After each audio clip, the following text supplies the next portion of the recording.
Bonsoir à toutes et à tous et merci de rester fidèles au programme du soir sur New World. Bienvenue dans Regard Croisé, le 4e numéro de cette semaine. Encore 4 sujets à aborder avec nos invités. Nous parlerons d'abord du Kenya. Gouvernement et opposition reprennent langue après des mois d'impasse. Après le Kenya, nous irons au Niger. Premier sujet sur le Niger, la France accusée de libérer les terroristes, ce que Paris dément. Toujours au Niger, coup d'État, sommet crucial de la CEDEAO ce jeudi.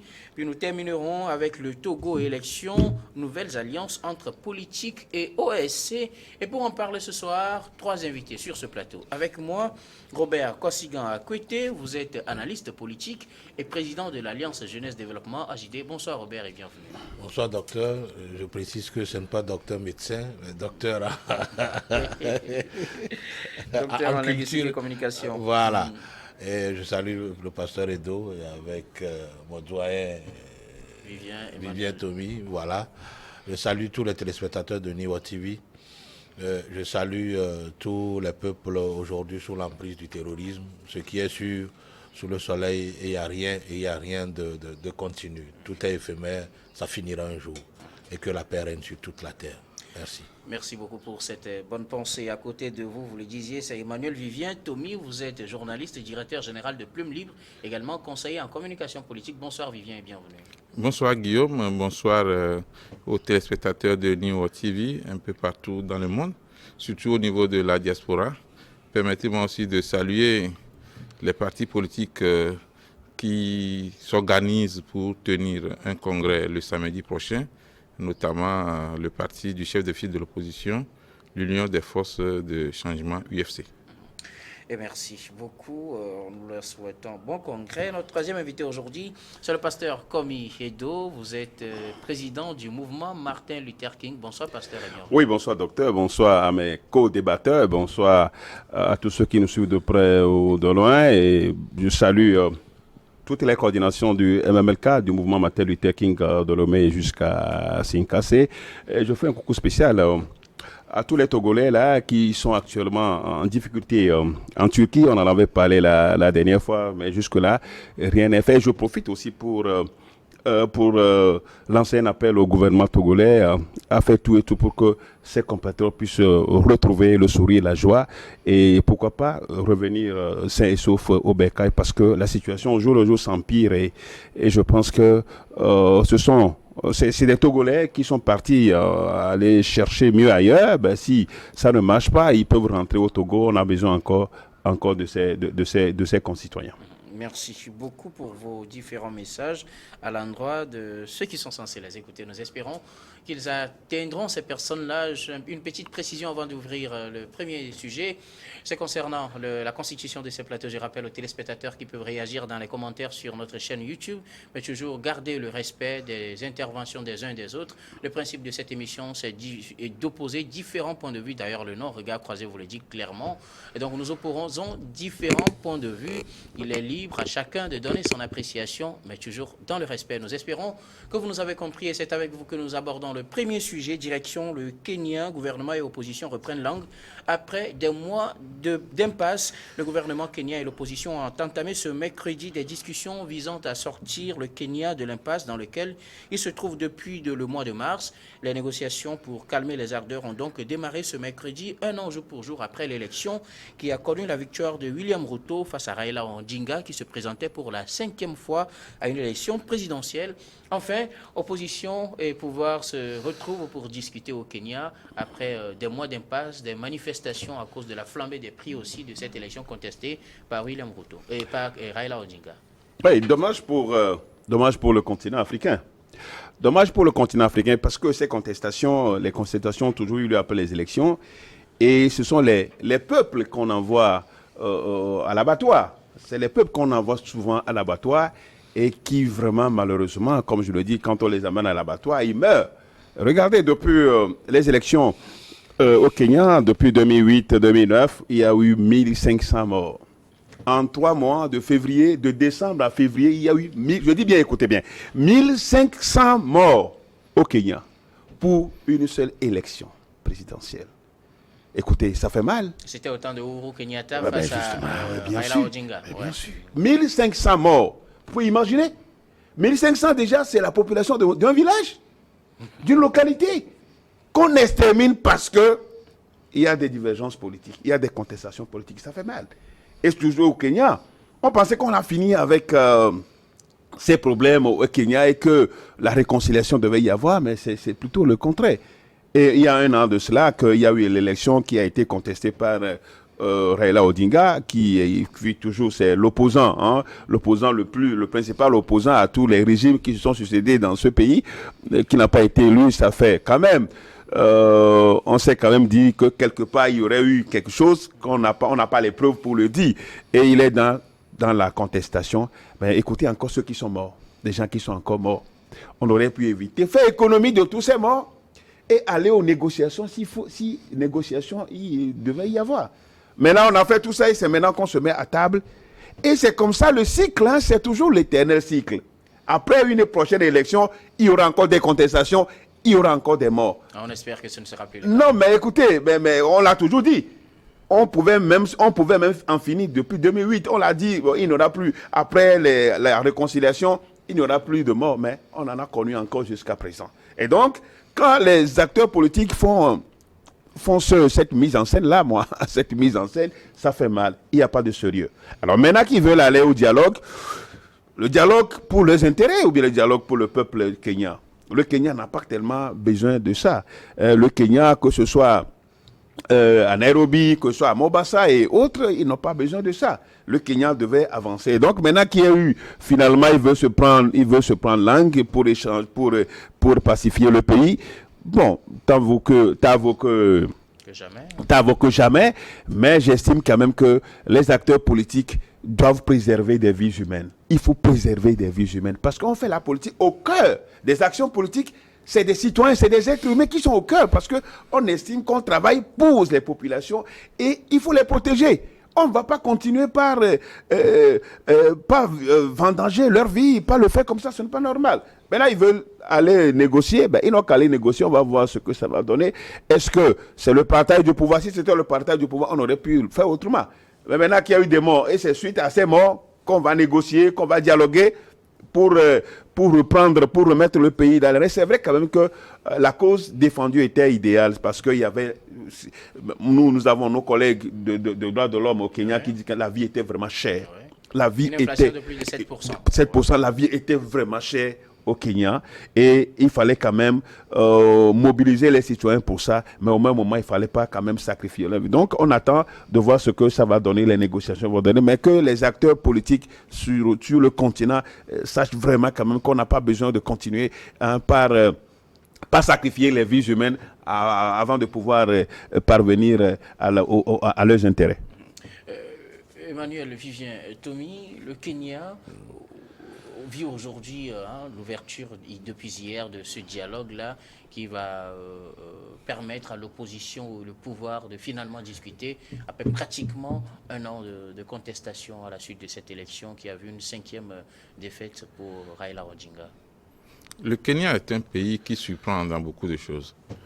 Voilà un dialogue auquel on va et puis tout le monde dit écoutez, moi je reste là pendant 30 jours, si rien ne bouge, je reprends les activités de rue. On va à un dialogue, on dit déjà on ne va pas partager le pouvoir, on va s'entendre sur d'autres points. Bon voilà. Donc je pense que c'est dans d'autres pays, c'est pas comme ça se passe. Le Kenya avait surpris le monde avec cette décision de la Cour suprême qui, pour une fois en Afrique, la Cour suprême avait mis en cause la victoire du président au pouvoir. Et on a vu ce qui s'est passé. Et il y avait eu aussi une sorte d'espoir des opposants ou des militants de M. Raila Odinga quand il a eu à signer cet accord avec M. Kenyatta. Oui. Alors on se disait que, écoutez, c'est une passation à la douce. On l'a dribblé. Il a été dribblé. Ça n'a pas marché. Non, il faut dire qu'il n'a pas marché, on l'a dribblé. Et donc les accords n'ont pas été respectés, du moins en ce qui concerne le camp de M. Raila Odinga. On sait ce qui s'est passé en Afrique du Sud quand M. Mandela était en prison. Tout a été planifié et puis les Blancs ont accepté finalement qu'il prennent le pouvoir, mais il y avait eu certaines conditions qui ont été discutées. Donc on se disait qu'on aurait pratiquement le même schéma au Kenya, mais bon, le vice-président a gagné, a remporté les élections, mais c'est avec un score très serré. Et quand vous avez un score serré comme cela, il faut tenir compte de la voix de l'opposition, parce que ça veut dire qu'il y a une grande partie de la population qui n'a pas voté pour vous. Presque la moitié carrément, parce que là on parle de 50 et de 40 et quelques %, oui. Et donc là c'est très serré.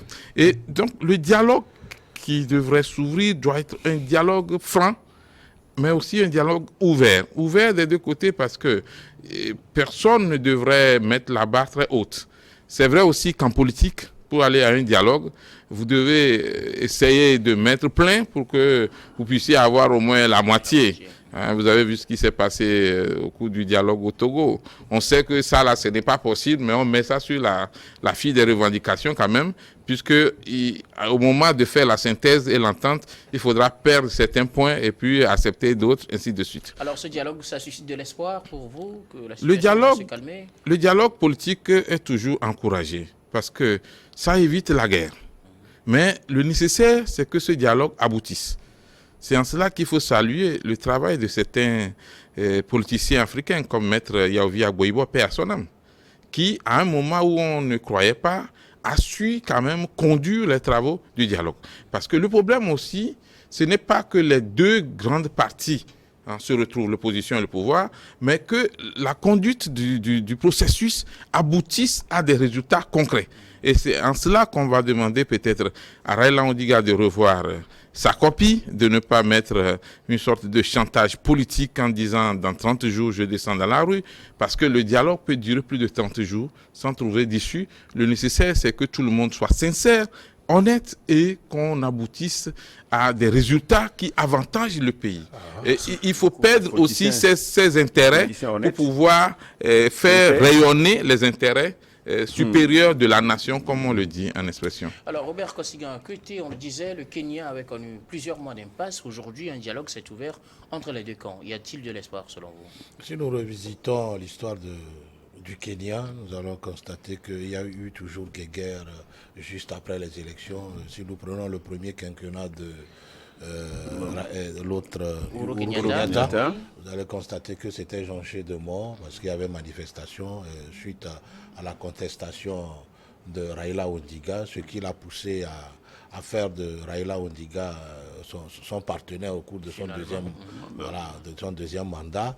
Il a même soutenu pour les élections présidentielles. Malheureusement, le peuple a fait le choix de Ruto. Mais c'est Ruto qui n'a pas vite compris qu'il fallait déjà traiter avec Raila Odinga juste après les élections. Il a voulu faire un passage en force, ça n'a pas marché. C'est vrai qu'il a la mesure. Ah oui, il est élu, mais bon, vous savez, Raila Odinga, c'est un vieux de la vieille, quelqu'un qui a beaucoup de notoriété, beaucoup de sympathisants et que les gens écoutent beaucoup. Il vaut mieux faire la paix avec un partenaire comme Raila Odinga dès la prise de pouvoir que de vouloir l'affronter parce qu'on a la majorité. Voilà où nous en sommes. Et puis le fait d'annuler, le gouvernement de Ruto a annulé certaines subventions sur des produits de première nécessité tels que le carburant et tout. Tout ça là, on donnait alors de l'argument à son opposition de pouvoir envoyer les gens battre le macadam, ce qui n'est pas à souhaiter. Vous savez, les politiciens parfois veulent tirer sur les morts pour attirer l'attention de la communauté internationale afin que le pouvoir en place puisse avoir beaucoup de pression, beaucoup de mal à partir avec les institutions internationales pour qu'ils puissent céder sur certains points de revendication. Or, on ne doit pas aller jusqu'à la perte de vie humaine. Ceux qui sont tombés ne reviendront plus jamais. Peut-être qu'à l'arrivée de Jésus-Christ, nous n'en sommes pas là. Pasteur Edo nous dira beaucoup plus sur ce chapitre-là. Aujourd'hui, mais moi, je dis, ce dialogue, c'était là où il fallait commencer dès sa prise de pouvoir, c'est-à-dire faire asseoir l'opposition, puisqu'il n'est pas seulement le président des membres de son parti politique, il est le président de tous les Kenyans. Il fallait faire asseoir déjà l'opposition, discuter avec eux, trouver un terrain d'entente, même s'ils ne vont pas aller dans un gouvernement d'union nationale, il fallait déjà faire de l'opposition son partenaire, discuter des sujets sensibles avec cette opposition-là, afin de prendre des décisions qui vont à l'avantage du grand nombre. Je crois qu'il est revenu sur le bon chemin. Vivement que tous les acteurs de la vie politique kenyane puissent accorder leur violon et mettre l'avantage de sauvegarder l'intérêt général que leurs propres intérêts. Emmanuel Vivien Tomi le disait tout à l'heure, chacun va à ce dialogue avec des positions déjà arrêtées. Est-ce qu'on ne risque pas d'assister à une nouvelle déflagration de la situation au Kenya après peut-être 30 jours de discussion? Non, il y a déjà eu beaucoup de sang versé.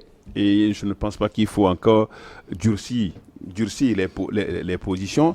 Mais je voudrais aussi rebondir un peu sur ce que Kosigan dit tout à l'heure. En démocratie, faire de l'opposition un partenaire n'est pas conseillé. Parce que le principe, ce n'est pas ça. Il y a un pouvoir, il y a un contre. Il y a une opposition. Il y a une opposition. Peut-être faire de Raila Odinga le chef de file de l'opposition avec des avantages. Bon, je ne sais pas trop. Hein. Je ne sais pas trop. Ben voilà un peu ce que moi je pourrais dire. Je reviens un peu pour dire que le Kenya, c'est un pays stratégique pour les grandes puissances. Le Kenya est bien positionné. Donc, il va falloir quand même que pour l'intérêt supérieur du peuple kenyan et de l'Afrique en général, que chacun aille à ce dialogue avec beaucoup de sincérité. Mais quand on dit pour les politiciens, on parle de la sincérité, de l'honnêteté, je crois que ça ne dit pas grand-chose.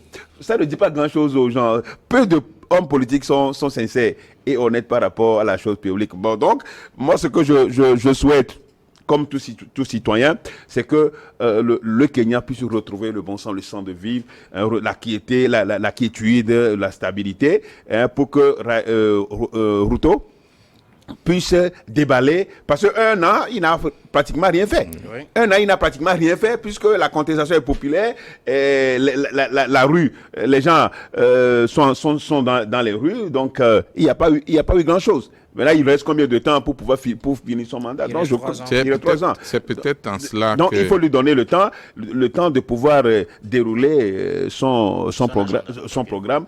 Et il faut que Raila Odinga attende encore. Parce que c'est quelqu'un qui est persévérant. 5 fois déjà candidat. Il ne va pas rester comme ça à l'opposition. Il a été persévérant. Et c'est pourquoi je dis que je voudrais dire quelque chose, on attend les institutions sous-régionales là. C'est-à-dire, quand on voit le feu en train de brûler, quand ça commence pas à brûler, on attend les institutions sous-régionales. SADC, je crois, là, Kenya, c'est au niveau de SADC. On attend l'Union africaine parce que ça a commencé, le feu à brûler, les gens meurent. On les attend là-bas. Plus que sur des terrains de coups d'État. Des terrains de coups d'État où un seul individu qui a perdu le pouvoir par rapport à des milliers de personnes qui meurent. Oui, juste pour dire qu'en principe, dans nos pays africains, on doit apprendre ce qui a marché chez les autres et puis essayer de l'appliquer. Quand vous prenez la Côte d'Ivoire aujourd'hui, le Sénégal, le Togo, le Burkina Faso, il y a beaucoup de pays qui ont essayé le système du chef de file de l'opposition, ça a marché. Et donc, un pays comme le Kenya pourrait aussi l'essayer. Si les tests sont revus pour que, par exemple, l'opposition puisse jouer un rôle direct dans l'essor ou le développement du pays, je crois que ça va calmer un peu les esprits. Monsieur Raila Odinga, qui était comme M. Abdoulaye Wade au Sénégal, ou encore Paul Mbabessol au Gabon. C'est des gens ou Jikris Olympi au Togo, c'est des gens qui ont passé des décennies et des décennies. Consiga n'est pas d'accord avec toi, je le vois déjà. Je pense qu'aujourd'hui, le Kenya a intérêt à faire un dialogue permanent, un dialogue sincère, un dialogue politique qui va permettre de sortir de la crise. Parce que chaque fois que nos concitoyens kenyans meurent, je pense que ça fait du mal à tout le monde et il faut mettre fin à cela. Il ne faut pas, à cause des intérêts politiques, sacrifier la vie des citoyens. Un dernier mot, sur le Kenya, hein. Sur le Kenya, on peut citer des politiques. Sur le Kenya. Sur le Kenya. Sur le Kenya, parce que non, en matière de chef de file de l'opposition, le Togo, la Côte d'Ivoire et le Burkina sont des références. Je vais te donner les dossiers. Il le mérite finalement. Le Togo, la Côte d'Ivoire et le Burkina Faso sont quand même des références en matière d'application de la loi sur le statut de l'opposition. Il faut lire les lois. Oui, la loi, d'accord, mais pas Zikri Solibio. Je ne sais pas ce qu'il t'a fait. Hein. C'est